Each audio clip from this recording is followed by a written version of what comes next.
Hello students, আজকে আমরা class 10 West Bengal বোর্ডের গোলীয় দর্পণে আলোর প্রতিফলন এই টপিকটা আলোচনা করব। আমরা সমতল দর্পণের আলোচনা নিচু ক্লাসে মানে 7, 8 এই ক্লাসগুলোতে আলোচনা করেছি। আজ আমরা গোলীয় দর্পণ সম্পর্কে আলোচনা করব। গোলীয় দর্পণটা কি? আমরা প্রথমেই জানি দর্পণ একটা প্রতিফলক তল। যদি কোনো প্রতিফলক তল কোনো গোলকের অংশ হয় তবে তাকে আমরা বলবো গোলীয় দর্পণ। যেমন দেখো, এখানে আমি একটা গোলক এঁকেছি। এই গোলকের একটা অংশ যদি আমি গোলক থেকে কেটে নিই তাহলে এটা একটা গোলকের অংশ হবে। আর যদি এর দুটো সাইড দেখতে পাচ্ছি, এই একটা সাইড, এই একটা সাইড, যদি আমি এই দিকে সাইডটাতে রূপার প্রলেপ দিই এবং সেই প্রলেপের উপর একটা রেড লেডের আস্তরণ ফেলে দিই তাহলে এই দিকটা একটা প্রতিফলক তলের মতো কাজ করবে। তখন এই গোলীয় দর্পণটাকে আমরা কি নামে ডাকবো? অবতল দর্পণ বা কনকেভ মিরর। Concave mirror. আবার একইভাবে যদি আবার একটা গোলকের অংশকে এমনভাবে কাটলাম যে এই গোলকের এই তলটাকে আমরা যদি রূপার প্রলেপ দিই এবং তার উপর যদি রেড লেডের আস্তরণ দিয়ে দিই তখন এই দিকের তলটা প্রতিফলক তল হিসেবে কাজ করবে। তখন এই দর্পণটাকে আমরা ডাকবো কি বলে? উত্তল দর্পণ বা কনভেক্স মিরর। এই জিওমেট্রি দেখে বুঝতে পারছি যে এই গোলকের যদি এই দিকের তলটা প্রতিফলক তল হিসেবে কাজ করে, রিফ্লেক্টিং সারফেস হিসেবে কাজ করে, তখন তাকে আমরা কী নামে রাখছি? কনকেভ। আর যদি এই বাইরের দিকের তলটা প্রতিফলক তল হিসেবে কাজ করে তখন তাকে আমরা কী নামে রাখবো? উত্তল দর্পণ বা কনভেক্স মিরর। এখন এই গোলীয় দর্পণের একটা জ্যামিতিটা আলোচনা করে নিই। তার আগে এটা বলে নেওয়া উচিত, অবতল দর্পণ, উত্তল দর্পণ এই ওয়ার্ড দুটো নতুন শুনলেও এই দর্পণ তোমাদের বাড়িতেই আছে। তোমরা যে কোনো স্টিলের চামচ নেবে, স্টিলের চামচের কটা তল? দুটো তল। যদি এই দিকের তলটা তোমরা কনসিডার করো, সেখানে নিজের মুখের একটা ছবি দেখবে, প্রতিবিম্ব তৈরি হয়েছে। আবার উল্টো পিঠেও দেখবে একটা ছবি তৈরি হচ্ছে। এইটা আমরা উদাহরণ হিসাবে ধরতে পারি। স্টিলের চামচ, বাটি, গামলা, এগুলো হচ্ছে তোমার উত্তল দর্পণ অবতল দর্পণের একটা ঘরোয়া উদাহরণ। এখন গোলীয় দর্পণের জ্যামিতিটা একটা আলোচনা করা যাক। দেখো, উত্তল দর্পণের ক্ষেত্রে ধরছি, উত্তল দর্পণের ক্ষেত্রে ধরলাম এই দর্পণটা যে গোলকের অংশ, সেই গোলকের যে কেন্দ্র, ওই কেন্দ্রটাকে আমরা কী নামে ডাকবো? সি। একে বলা হয় বক্রতা কেন্দ্র বা সেন্টার অফ কার্ভেচার। এই দর্পণটার যে প্রতিফলক তলটা তোমরা দেখতে পাচ্ছ, এর ঠিক মধ্যবিন্দু, মিড পয়েন্ট, এই মিড পয়েন্টকে আমরা ডাকবো পোল বা মেরু। পোল বা মেরু। আর এই সিপি এইটাকে জয়েন করে যদি তুমি একটা রেখা কল্পনা করো, একে সংযোগ করে, তাহলে এই রেখাটাকে বলছি আমি প্রধান অক্ষ বা প্রিন্সিপাল অ্যাক্সিস। দর্পণের যে প্রান্ত বিন্দু দুটো দেখতে পাচ্ছ, নাম দিচ্ছি M1, M2। এই প্রান্ত বিন্দু দুটোকে যদি তুমি একটা রেখা দিয়ে যোগ করো তাহলে যে দৈর্ঘ্যটা পাওয়া যাবে সেই দৈর্ঘ্যটাকে আমরা রাখবো উন্মেষ, উন্মেষ বা অ্যাপারচার, উন্মেষ বা অ্যাপারচার। সিপি, সিপিটা দেখে তোমাদের কি মনে হচ্ছে? এটা একটা গোলকের ব্যাসার্ধ বলে মনে হচ্ছে। এই সিপি ব্যাসার্ধটাকে আমরা কি নামে ডাকবো? বক্রতা ব্যাসার্ধ, বক্রতা ব্যাসার্ধ বা রেডিয়াস অফ কার্ভেচার। তাহলে কী কী পার্ট দেখতে পেলে? এই বিন্দুটাকে বললাম পোল বা মেরু, এটা বললাম বক্রতা কেন্দ্র বা সেন্টার অফ কার্ভেচার, সিপি এটাকে বললাম বক্রতা ব্যাসার্ধ বা রেডিয়াস অফ কার্ভেচার। দুটো প্রান্তবিন্দু দেখতে পাচ্ছি, প্রান্তবিন্দু দুটোকে যদি যোগ করা যায় যে রেখাটা পাবো তাকে বলবো উন্মেষ বা অ্যাপারচার। আর সিপিকে জয়েন করে যে রেখাটা সংযোগকারী যে সরলরেখা পাচ্ছি এটাকে নাম বললাম প্রধান অক্ষ বা প্রিন্সিপাল অ্যাক্সিস। এছাড়াও এরপরে আমরা দেখব আরেকটা টার্ম আছে, সেটা হলো কৌণিক উন্মেষ। কৌণিক উন্মেষ কোনটা না, তুমি যে M1 সি M2 এই যে কোণটা তৈরি করছো, এই কোণটাকে বলবো এই দর্পণের কৌণিক উন্মেষ। যদি দর্পণটা খুব ছোট নাও সেক্ষেত্রে এই কৌণিক উন্মেষের পরিমাণটা কী হবে, কমে যাবে, অ্যাঙ্গেলটা দেখো ছোট হয়ে গেল। দর্পণ যদি বড় নাও তাহলে এই কৌণিক উন্মেষ কী হবে, সাইজে বড় হয়ে যাবে। তার মানে এই সবকটা টার্ম তোমাকে মাথায় রাখতে হবে পয়েন্টগুলো। যদি তুমি একইভাবে এটাকে কনকেভ বা অবতল দর্পণ নিতে সেক্ষেত্রেও দেখো একই নামগুলো পাবো, এটা আলোচনা করে নিই। এটা যে গোলকের অংশ, এটা কি মিটার নেওয়া হয়েছে, কনকেভ। কনকেভ মানে এই দিকটা প্রতিফলক তল আর এই দিকটা তুমি রূপার প্রলেপ দেওয়া আছে। তাহলে এর বক্রতা কেন্দ্র কোনটা হবে, এটা সি। এই দর্পণটার ঠিক মধ্যবিন্দু, প্রতিফলক তলের মধ্যবিন্দু কোনটা, পি, পোল বা মেরু বলবো। সিপি এটাকে কি বলবো, একইভাবেই বলবো বক্রতা ব্যাসার্ধ। M1 M2 এদের যোগ করলে যে রেখাটা পাই তাকে বলবো রৈখিক উন্মেষ বা অ্যাপারচার। সিপিকে জয়েন করে যে রেখাটা পাচ্ছি তাকে আমরা কি বলবো, প্রধান অক্ষ বা প্রিন্সিপাল অ্যাক্সিস। আর একইভাবে এইটা হবে এই অ্যাঙ্গেল M1 সি M2, এটাকে আমরা কি বলবো, এই অবতল দর্পণের কৌণিক উন্মেষ। এটাকে বলছি রৈখিক উন্মেষ, এটাকে বলবো কৌণিক উন্মেষ বা অ্যাঙ্গুলার অ্যাপারচার। এবার আমরা দেখে নেব আলোকরশ্মিগুচ্ছ কত রকম হয়। প্রথমে আসছি সমান্তরাল আলোকরশ্মিগুচ্ছ বা প্যারালাল রেজ। এক্ষেত্রে কি দেখব না, রেগুলো প্যারালাল টু ইচ আদার, নিজেদের সঙ্গে সমান্তরাল। এরপর আসছি অভিসারী রশ্মিগুচ্ছ বা অভিসারী মানে কি, কনভার্জেন্ট রেজ। যে রেজগুলো একটা পয়েন্টে কনভার্জ করছে বা মিলিত হচ্ছে, তেমন একটা পয়েন্টের দিকে তারা যাচ্ছে, এটাকে বলবো অভিসারী রশ্মিগুচ্ছ। এটা সবসময় একটা পয়েন্টের দিকে মিলিত হওয়ার চেষ্টা করছে। তারপরে আসবো অপসারী আলোক রশ্মিগুচ্ছ। অপসারী মানে কি, যে রশ্মিগুলো ডাইভার্জ করছে, ছড়িয়ে পড়ছে, তার মানে তার একটা বিন্দু উৎস থেকে বেরোচ্ছে বলে মনে হচ্ছে। তাহলে প্রথমটা পেলাম সমান্তরাল আলোক রশ্মিগুচ্ছ, এটা পরস্পর সমান্তরাল, প্যারালাল টু ইচ আদার। এরপর আসছি অভিসারী রশ্মিগুচ্ছ, যে রশ্মিগুচ্ছ একটা পয়েন্টে মিলিত হওয়ার চেষ্টা করছে, কনভার্জিং অ্যাট আ পয়েন্ট। অপসারী রশ্মিগুচ্ছ তার মানে যে রশ্মিগুচ্ছ একটা পয়েন্ট থেকে নিঃসৃত হচ্ছে বা অপসারিত হচ্ছে। এছাড়াও আরও দুটো ইম্পর্ট্যান্ট টার্ম আছে, উপাক্ষীয় রশ্মি বা প্যারাক্সিয়াল রেজ। উপাক্ষীয় রশ্মি কোনগুলোকে বলবো না, যদি দেখি যে কোনো দর্পণের প্রধান অক্ষ দেখতে পাচ্ছ, এই প্রধান অক্ষের সাথে খুব কম অ্যাঙ্গেল করে এবং দর্পণের যে মেরু তার খুব কাছাকাছি কোনো বিন্দুতে এসে আপতিত হয়েছে।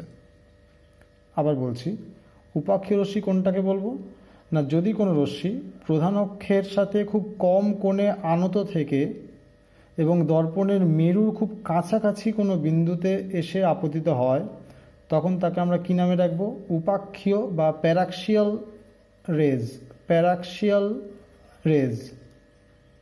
আর যদি বেশি কোণে এসে আপতিত হয় এবং মেরু থেকে অনেক দূরে এসে আপতিত হয় এখানে, তখন তাকে আমরা কী নামে রাখবো, প্রান্তিক আলোকরশ্মি গুচ্ছ। তাহলে উপাক্ষীয় মানে যেটা কাছে এবং কম কোণে আনত হয়ে পড়েছে। প্রান্তিক রশ্মি হলো কোনটা না, যেটা মেরু থেকে অনেক দূরে এবং একটু বেশি কোণ করে আনত হয়ে আপতিত হয়েছে। এবার আসছি প্রধান বা মুখ্য ফোকাস কি, প্রিন্সিপাল ফোকাস কি জিনিস। দেখো, এটা কি দর্পণ আঁকা হলো, এটা কনকেভ বা অবতল দর্পণ। এটা কি এঁকেছি, প্রধান অক্ষ বা প্রিন্সিপাল অ্যাক্সিস। এখন যদি কোনো লাইট রে এই প্রধান অক্ষের সাথে সমান্তরালভাবে এসে এই দর্পণে আপতিত হয়, তাহলে প্রতিফলনের পর তাদের কি অবস্থা হবে না, তারা প্রতিফলনের পর ওই প্রধান অক্ষের উপর অবস্থিত কোন একটা বিন্দুতে গিয়ে মিলিত হবে। যে বিন্দুতে মিলিত হলো সেই বিন্দুটিকে এই অবতল দর্পণের মুখ্য ফোকাস বা প্রধান ফোকাস বলা হয়। আবার বলছি, কোনো অবতল দর্পণের প্রধান অক্ষের সাথে সমান্তরালভাবে আগত আলোকরশ্মিগুচ্ছ প্রতিফলনের পর প্রধান অক্ষের উপরিস্থিত যে নির্দিষ্ট বিন্দুতে মিলিত হয় সেই বিন্দুটিকে ওই অবতল দর্পণের মুখ্য ফোকাস বা প্রধান ফোকাস বলা হয়। এবং মেরু থেকে ওই ফোকাসের যে দূরত্ব তাকে ওই অবতল দর্পণের ফোকাস দৈর্ঘ্য বা ফোকাস দূরত্ব বলা হয়। একইভাবে আমরা যদি অবতল দর্পণ ছেড়ে এবার উত্তল দর্পণের কথা ভাবি, সেক্ষেত্রে কি পাবো দেখি। উত্তল দর্পণের এই দিকটা রূপার প্রলেপ দেওয়া থাকে, এটা প্রতিফলক তল। তাহলে উত্তল দর্পণেও লাইট সমান্তরালভাবে এসে কার সঙ্গে সমান্তরালভাবে এসছে, প্রধান অক্ষের সাথে সমান্তরালভাবে এসে দর্পণে আপতিত হলো। প্রতিফলনের পর তারা কোন দিকে যাবে, তারা এই দর্পণ থেকে ছড়িয়ে যাবে। দেখে মনে হবে তারা কোন একটা নির্দিষ্ট বিন্দু থেকে অপসৃত হচ্ছে বা ছড়িয়ে পড়ছে। তাহলে প্রধান অক্ষের উপর অবস্থিত যে বিন্দু থেকে ওই রশ্মিগুলো অপসারিত হচ্ছে বা অপসৃত হচ্ছে বা ছড়িয়ে পড়ছে সেই বিন্দুটিকে উত্তল দর্পণের মুখ্য ফোকাস বা প্রধান ফোকাস বলা হবে। এবং মেরু থেকে ওই ফোকাসের দূরত্বকে আমরা বলবো উত্তল দর্পণের ফোকাস দৈর্ঘ্য বা ফোকাস দূরত্ব। আচ্ছা, এবার আমরা দেখব গোলীয় দর্পণে আলোকরশ্মির প্রতিফলনের রশ্মিচিত্র। আমরা সমতল দর্পণের ক্ষেত্রে দেখেছিলাম, তোমাদের মনে আছে, একটা দর্পণ, সেখানে একটা রশ্মি এসে আপতিত হয়, তারপর এটা যদি অভিলম্ব ধরা হয় তাহলে যে কোণে আপতিত হয়েছে সেই কোণের সঙ্গে সমান কোণ করে রশ্মি প্রতিফলিত হয়েছিল। এটা হলো প্রতিফলন কোণ বা আর, angle of incidence, angle of reflection. এটা সমতল দর্পণের ক্ষেত্রে পেয়েছিলাম। এটা রিফ্লেক্টিং সারফেস, এটা ছিল অভিলম্ব। এক্ষেত্রেও তাই, কোনো রশ্মি সমতল দর্পণের ক্ষেত্রে যা করেছিলাম এক্ষেত্রেও একই সূত্র মেনে চলবে। এই যে আপতন কোণ প্রতিফলন কোণ সূত্র এখানেও মানবে। দেখো, এটি সমান্তরাল রশ্মি এসে আপতিত হলো অবতল দর্পণের উপর। যেহেতু সমান্তরাল রশ্মি তাই প্রতিফলনের পর তারা কোন বিন্দু দিয়ে যাবে, অবশ্যই ফোকাস এফ দিয়ে যাবে। তাহলে এই রশ্মিটার নাম কি দেব, এটা হলো আপতিত রশ্মি, নাম দিচ্ছি এ বি। বিডি হবে প্রতিফলিত রশ্মি, তাহলে এ বি আপতিত রশ্মি, বিডি প্রতিফলিত রশ্মি। তাহলে এখানে অভিলম্ব কোনটা, অভিলম্ব হলো এই সি থেকে যদি তুমি বি কে যুক্ত করো তাহলে যে দাগটা পেলাম এই দাগটা হচ্ছে অভিলম্ব। প্রশ্ন হবে কেন এটা অভিলম্ব হলো, এখানে তো সমতল বলে কিছু পাচ্ছি না। দেখো, যদি তুমি বি বিন্দুতে একটা স্পর্শক অঙ্কন করো, যদি বি বিন্দুতে একটা স্পর্শক অঙ্কন করো তাহলে এই স্পর্শকের সাথে এই দাগটা লম্ব, কারণ তোমরা জ্যামিতিতে পড়বে বা পড়েছ যে কোনো বৃত্তের কোনো ব্যাসার্ধ ওই বিন্দুতে স্পর্শকের সাথে কত ডিগ্রি কোণ করে, 90 ডিগ্রি, মানে সমকোণে থাকে। এক্ষেত্রেও তাই দেখো, এই সিবি এটা তো এই গোলকের একটা ব্যাসার্ধ, তাহলে আর এই বিন্দুতে স্পর্শক এঁকেছো, তাহলে এই বিন্দুতে এটা অভিলম্বের মতো কাজ করবে। এই কোণটাকে আমরা কী নামে রাখবো, আই বা আপতন কোণ, আর এটাকে আমরা কী নামে রাখবো, আর বা প্রতিফলন কোণ। তাহলে আপতিত রশ্মি, প্রতিফলিত রশ্মি, আপতন কোণ, প্রতিফলন কোণ, সিবি অভিলম্ব। একই ছবি আমরা উত্তল দর্পণের ক্ষেত্রেও পাবো, দেখে নেওয়া যাক।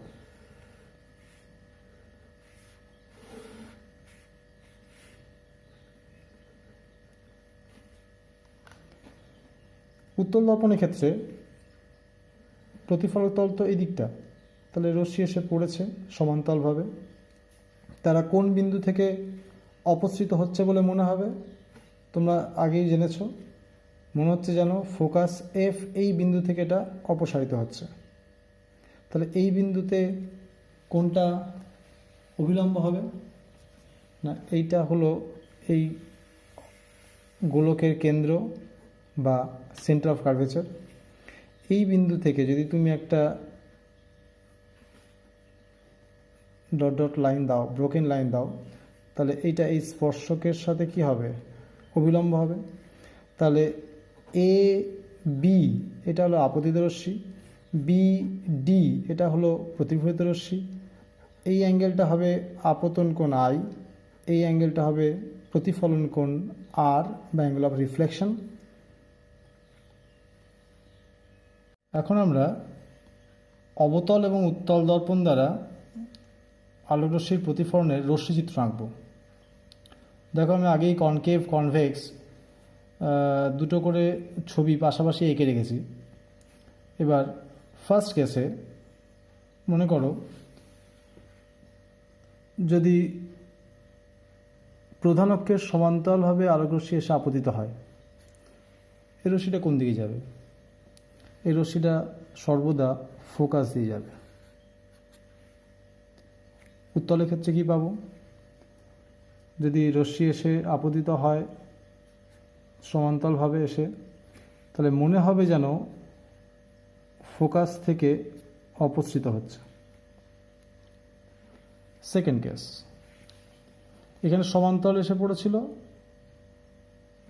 এইখানে যদি কোনো রশ্মি ফোকাস দিয়ে গিয়ে দর্পণে আপতিত হয়, সেই রশ্মি কোন দিকে যাবে, সেই রশ্মিটি যাবে প্রধান অক্ষের সাথে সমান্তরালভাবে প্রতিফলিত হয়ে চলে যাবে। এক্ষেত্রে দেখি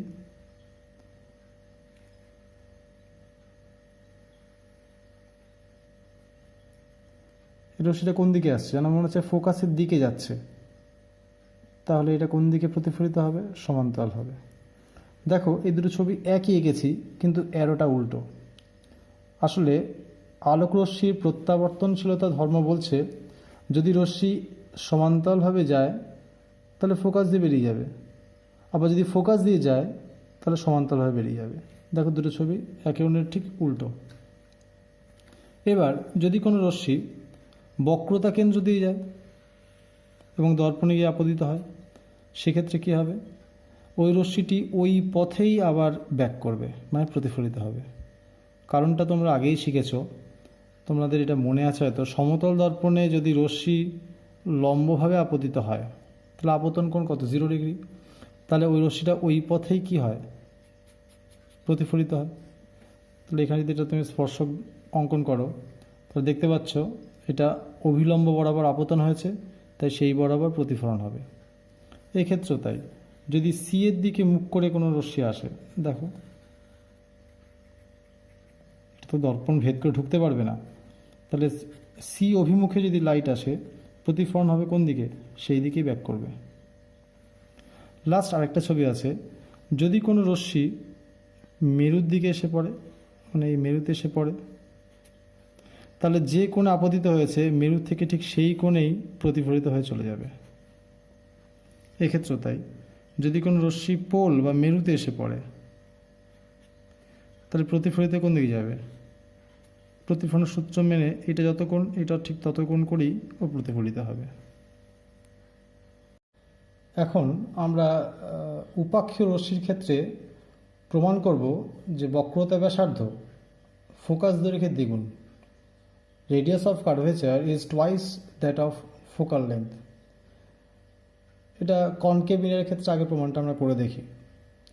দেখো এ বি এটা আপতিত রশ্মি ইনসিডেন্ট রে, বিডি প্রতিফলিত রশ্মি বা রিফ্লেক্টেড রে, সিবি অভিলম্ব বা নর্মাল।